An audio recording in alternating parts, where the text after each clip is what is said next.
Sur la ligne de départ de cette 15e édition anniversaire de Top Chef, ils étaient 16.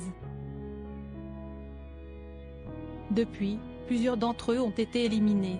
Mercredi 14 avril 2024, à l'issue du dernier épisode du célèbre concours culinaire de la 6e chaîne, un nouveau candidat a été contraint de quitter le programme. Et il ne manque pas de tacler le montage. Mercredi 24 avril 2024, M6 diffusait un nouvel épisode de Top Chef marqué par une épreuve très attendue, celle de la guerre des restos.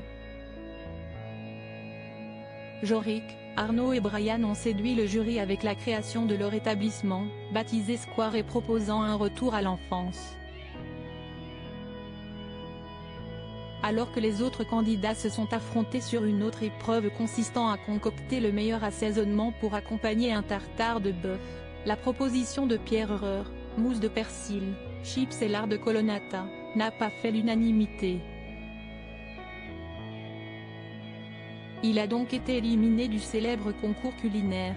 Un coup dur pour le jeune homme de 27 ans, qui a eu bien du mal à contenir ses larmes.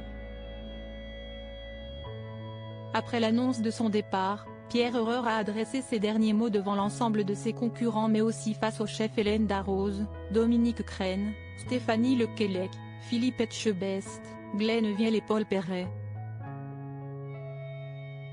Je n'ai pas su m'ouvrir sur ce sujet, j'étais trop borné sur mes idées de rustique, lance-t-il avant de fondre en larmes. Pardon, je chiale comme un bébé mais je suis tellement content de vous avoir tous rencontrés. Merci au chef, j'ai appris trop de choses avec vous. Comme le note Glenn Viel, l'éliminé est aussi têtu que sensible et va absorber tout ça très rapidement.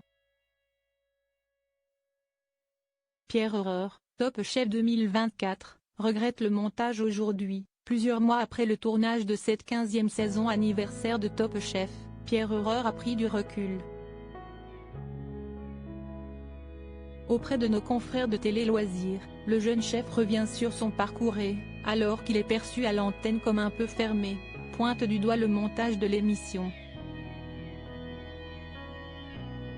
Il faut savoir qu'il y a un travail de montage. Je ne suis pas forcément comme ça au quotidien. Après, en soi, j'ai mes idées, je suis très campagne, et j'ai une façon de penser un peu rustre, admet-il. Si est peut être ce qui fait de moi quelqu'un de fermé au premier abord. Mais je ne suis pas comme ça dans la vraie vie bien sûr. Mais ce n'est pas tout. Pierre Herreur regrette l'image de lui-même qui est renvoyée, pour moi, c'était un petit peu trop caricatural. Mais en soi, si est quand même moi. Tout ce que j'ai dit, je l'ai dit. Alors bien sûr, je l'aurais jamais dit spontanément, on m'a posé des questions pour que je parle. Mais oui, si est tout de même moi, mais en caricaturé. Je ne suis pas vraiment comme ça dans la vraie vie. Moi, je suis un nounours, je suis gentil. Un gentil au caractère bien trempé.